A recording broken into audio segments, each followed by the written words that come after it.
Hello, and welcome to episode 12 of The More You Nole, a podcast about Florida State University. I'm your host, Mike, Director of Social Media for Florida State's Office of Admissions. Thanks for downloading this episode. If you haven't subscribed to The More You Nole yet, you can find us on Spotify, Apple or Google Podcasts, and anywhere else you can download podcasts. You can also find prior episodes of the show on our YouTube channel, as well as on our website, admissions.fsu.edu/podcast. This week's guest is a current Florida State student, history major, and president of the university's esports club, Jordan Tsigas. We'll talk about why he chose to attend Florida State, what it's like to be a part of the explosive growth of intercollegiate esports, how the pandemic has helped raise the profile of the format, and how interested students can get involved as fans or competitors themselves. Before we cut to the interview, I also need to apologize. The first 30 seconds of my audio sound pretty bad. There was a microphone issue, but thankfully it got resolved very quickly and the audio will sound fine right after that. We hope you enjoy the interview. All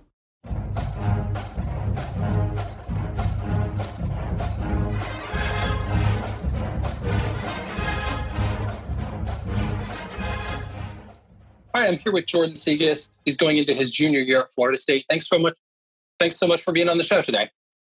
Thanks for having me. Yeah, just to get us started, can you just tell us a little bit about yourself, where you're from, what's your major, that kind of stuff? Sure. I'm from Melbourne, Florida, which is down on the East Coast, about across from Orlando, if you don't know where that is. I am a history major. However, I am planning on double majoring in management information systems as well, but I have not declared that yet. Still working on the prereqs for that. I'm going into my junior year here at Florida State, third year, and it's been a great time so far. I love the school. Great. So first things first, we can get into esports in a couple minutes, but whenever I get a student on the show, I'm always really interested to know, why did you decide to attend Florida State? Yeah. So for me, there was like a few key reasons why I chose Florida State to come to for college. The first one was I was a bit tired of like the normal Florida lifestyle, and Tallahassee, and especially FSU, is a place that it's in Florida, but has a really different feeling than the rest of the state. So I wanted to come and try something that was more different and new and had a kind of fresh feel compared to the rest of Florida. The second major thing was that it being in the state capital, I'm someone who's always been interested in history and government. So that was like a really interesting place for me to be able to come and see that kind of environment.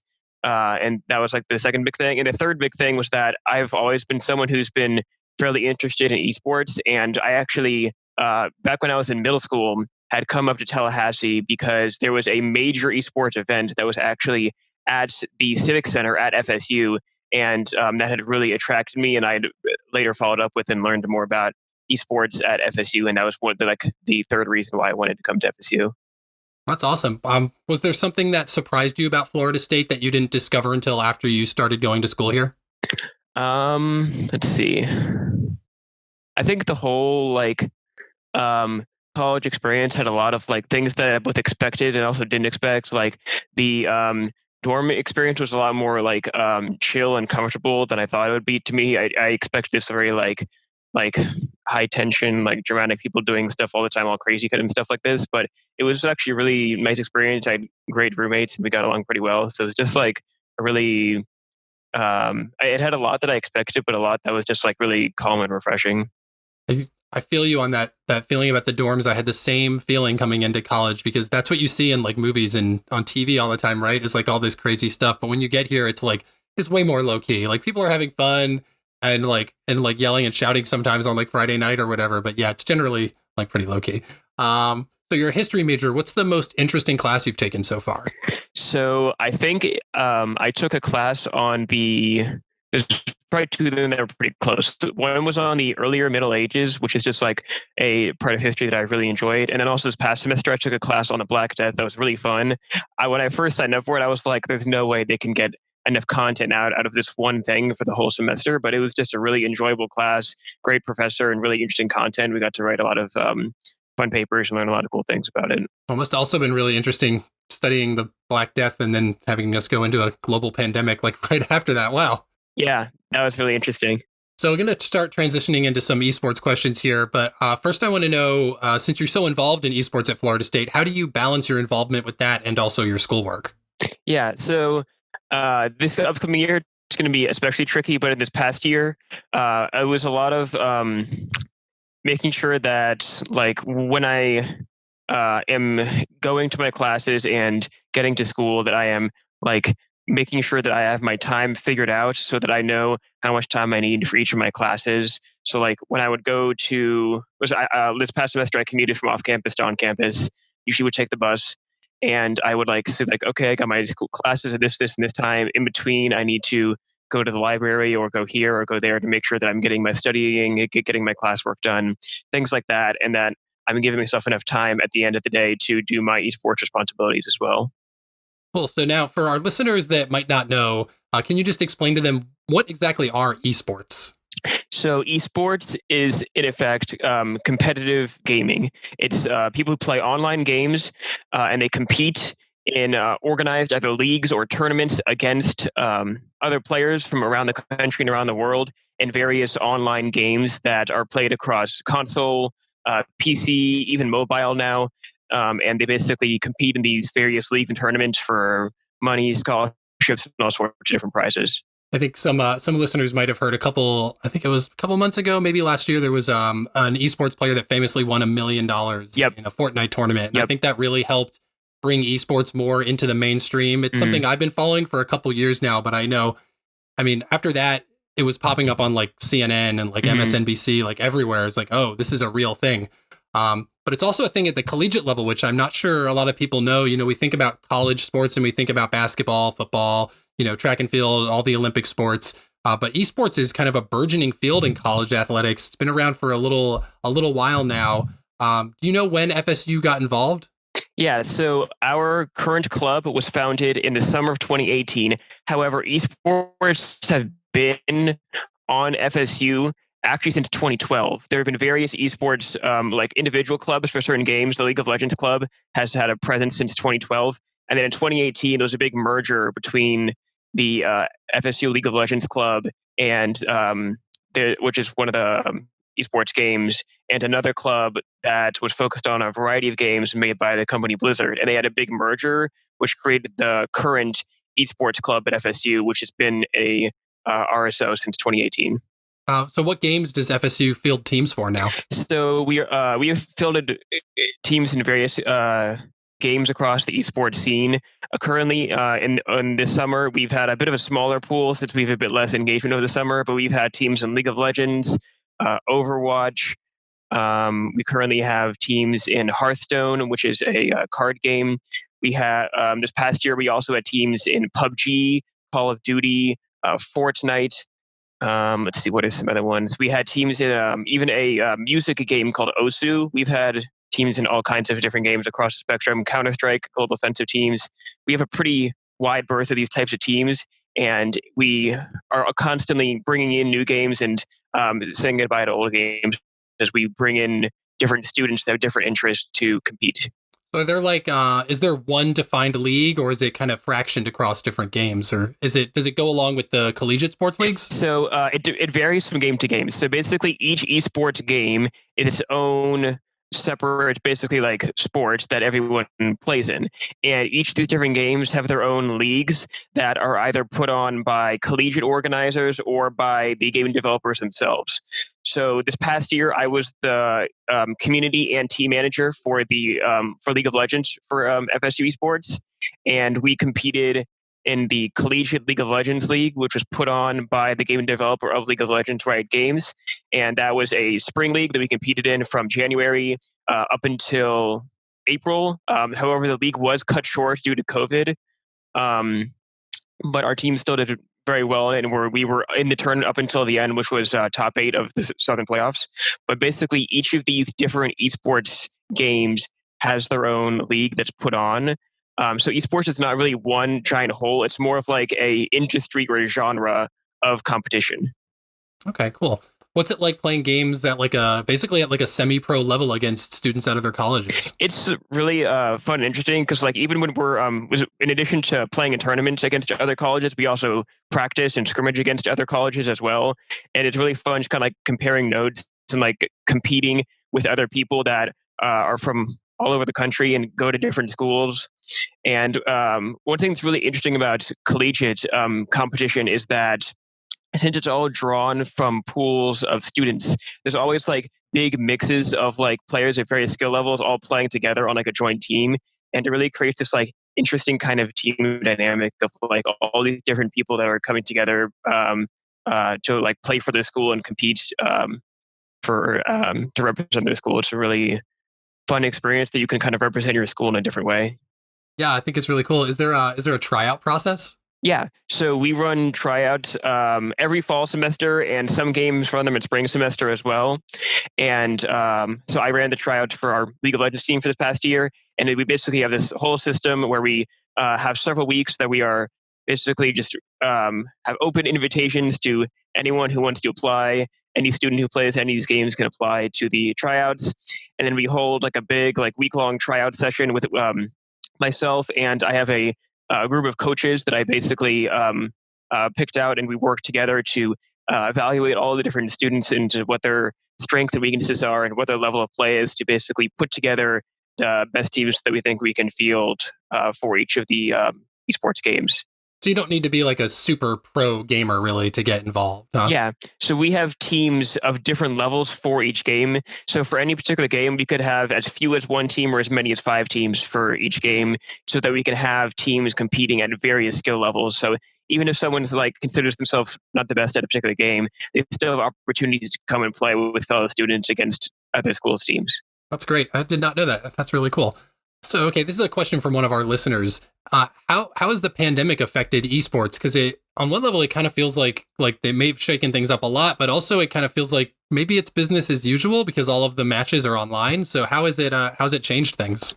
Yeah, so it's been really interesting how we've kind of worked with, and also it's been but definitely a plus and a down in many different parts of esports. So I would say at the like uppermost level, it has had a decent bit of disruption, especially at the beginning as we're trying to figure out what this means for us.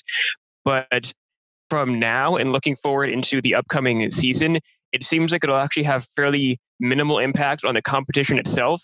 The main like restriction is that a lot of the finals of these various tournaments are in-person events that will be online instead.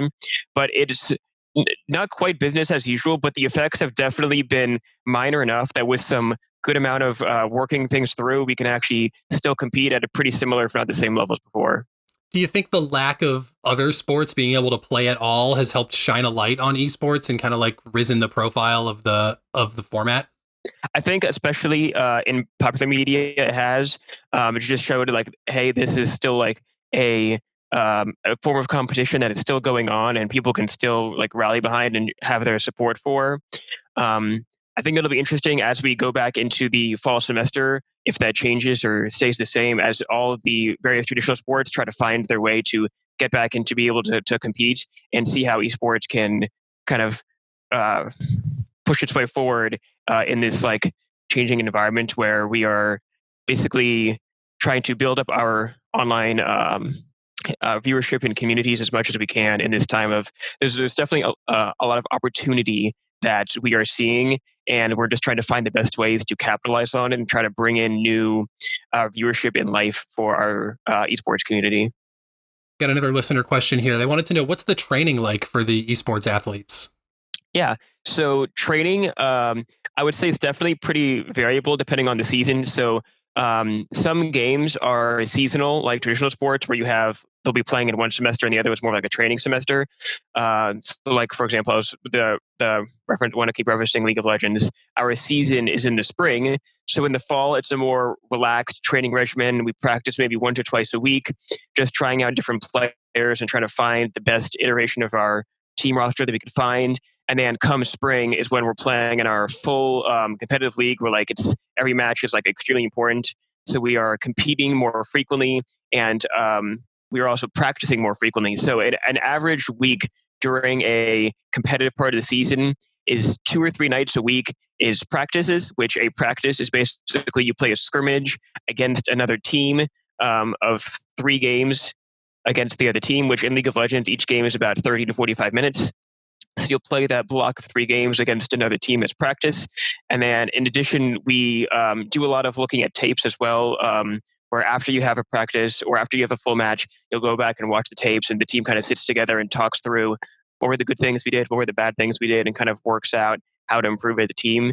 So it definitely, I would say probably like probably like 12 to 15 hours a week in terms of practice time. And that's without including the tournaments that are also weekly as well. So in total, they're probably competing for about practicing and competing together for about 20, 25 hours a week. Wow. Do you spend any time watching opponent film to try and like suss out their strategies? So typically before a match, me and the other coaches will look through our upcoming opponent for the week, and we'll see if we can find any footage of their matches. A lot of teams do try to hide their footage online to make it harder to get, since they have to stream it all through Twitch. So we have to find their videos through that, and a lot of them try to hide them. But the other thing that we can do is that there are programs to find individual players' information for various games, so we can look up their players and see if we can find any trends in their play patterns online, to see if we can find any potential strategies that we think that they might be pulling out, and see how that compares with the strategies that we've been preparing, to see if we can find any particularly countering strategies to be able to win. Wow, that's really incredible. That's insane how advanced the esports have gotten over the years, just from like kids playing video games on couches like 20 years ago or whatever. Let's see. So you kind of almost led into this before, but so how can students watch FSU's esports matches? Sure. So we have a Twitch page, which is, let me pull it up real quick, which is twitch.tv/FSU Esports. We stream most of our major matches on there. We also have a Twitter page that all of our matches that we stream and that other groups stream on twitter.com/esports@FSU. Those are our main two ways that we promote our content. And we both stream our own team's games, as well as a lot of the leagues that we compete in stream it for us. And some of them even have casted games where they will have casters come in and be like basically doing play-by-play of the games. So there's various ways to watch our teams compete at various levels as well. In fact, this past year we had some of our teams compete right before COVID happened at various travel events as well. We had our Rocket League team went to New York City for a big tournament against other Power 5 schools, and they also went to Charlotte, North Carolina for a large invitational there as well, and both of those were pretty big events that they did well in. That's really cool. Okay, so I understand there's obviously the esports team, but there's also an esports club. Can you explain the difference? Yeah. So the esports club is kind of like the organizing body for all of the esports teams on campus. So basically what we do is we have the various communities for all of the different games that have competitive esports leagues and tournaments, and all of the players are members of the club, and the club organizes all these teams and signs them up for the various leagues and tournaments that they're playing in, and we're basically like the facilitating body for students that want to compete on esports teams. Do you need to be do you have to compete to join the club, or can you just join as like a supporter? We have lots of members who either just compete once and then are just members, or they're members just because they are interested in joining our various gaming communities. Because in addition to our esports teams, we also host various community nights and events for members just to come and hang out and play games and talk and things like that. So in addition to promoting our esports teams, we also try to promote the esports following as well, to try to create communities that are interested in both the games and the teams that are competing. Cool. Do you host any like events outside of like official tournaments? Yeah. So this past year and even before that, we've been hosting watch parties. We hosted several watch parties at the ASLC's movie theater for the Overwatch League, which is one of the games that we compete in. The Overwatch League is the like pro level play of Overwatch, and we hosted watch parties to basically just watch matches on when they were occurring. In addition, we also hosted our first LAN tournament, which is a in-person gaming tournament in the fall. We hosted that in the ballrooms above the Oglesby Union. And that was a pretty major event that we had lots of players come out at. It was a Super Smash Bros. Focused event, but we also had lots of other consoles and other casual games set up for players to come and play in.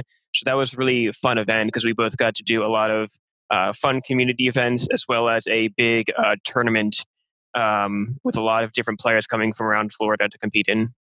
That's really cool. Looking forward to the fall semester, are there any major events or like what games are starting their seasons in the fall? Or are there any major things that we should be looking for on the horizon? I know might be remote, might be in person. We're not really sure at this point, but I'm sure you guys have something coming up. Yep. So for the fall, we have all of our normal leagues competing as usual. Most of our teams across all of our games will be competing. But in addition to that, one initiative that we started doing a bit last year that we're trying to push even further this year is we have a series that we're going to try to do where the day before each of the football matches, we are going to basically have a esports showcase where we're going to play various esports games matches against the school that we're going to be competing in football against the next day. So last fall, we did this against Boise State the day before our football match against them. We got in contact with their esports club and basically had a gauntlet of games, of different esports games that we competed against them in to kind of have a hype build up for the next day of the football matches. That's really cool. I love that idea. So look forward to that in the fall. I guess if there is or isn't football, I'm sure you guys will still be playing games. Mm-hmm. Okay, now I have my lightning round questions. First up, what is your favorite thing about Florida State?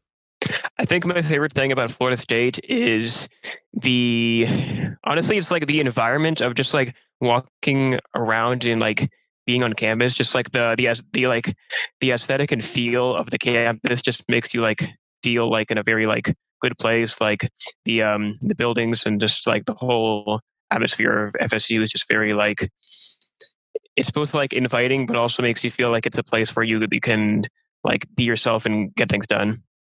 That's awesome. So when you go out for lunch, what's your favorite place to get lunch around town? So we actually go out a lot after our esports club meetings.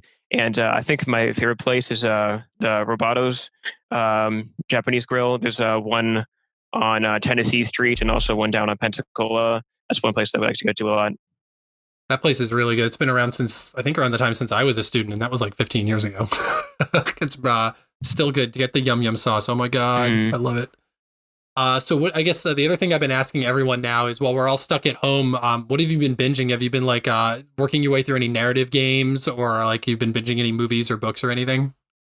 I've watched a couple series earlier in the summer, but more recently, I've mostly just been catching up on esports streams, and let's see if I watched or read anything. I went back and actually replayed a old game that I never finished back from like early high school.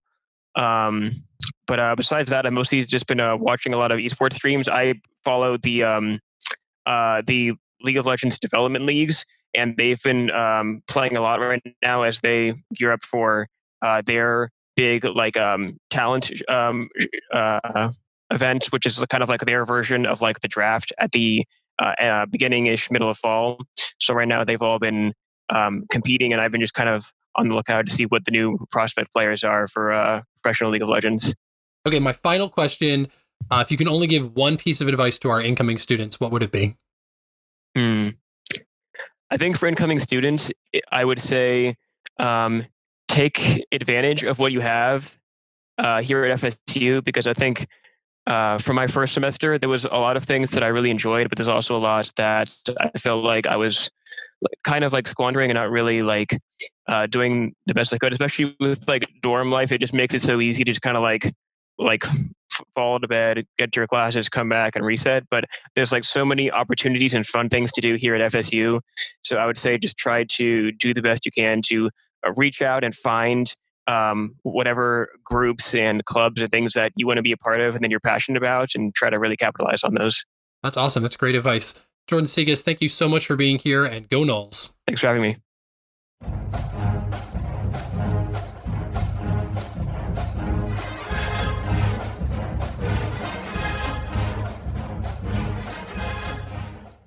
Thanks again to Jordan Tsigas for his time, and also to Sheridan McGuire for helping to arrange the interview. If you'd like to learn more about FSU Esports, check out esports.athletics.fsu.edu.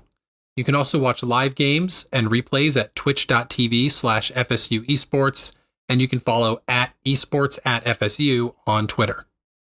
If you've been enjoying the show, we'd really appreciate you leaving a rating, review, or recommendation in iTunes or on your podcast app of choice. Word of mouth is also a huge help for the show, so please share it with any of your friends or family members who might enjoy it. If you'd like to follow us online, we are at FSU Admissions on Twitter and Facebook, and at FSU.admissions on Instagram. If you have any questions or feedback on the show, please send them to admissions@fsu.edu, including the word podcast in the subject line. As always, our theme music is the world-renowned Florida State University Marching Chiefs. Recordings courtesy of Mark Records, Clarence, New York, markcustom.com. Don't forget to subscribe to the show in Apple or Google Podcasts, Spotify, or on your podcast app of choice. Thanks again for listening, and go Noles.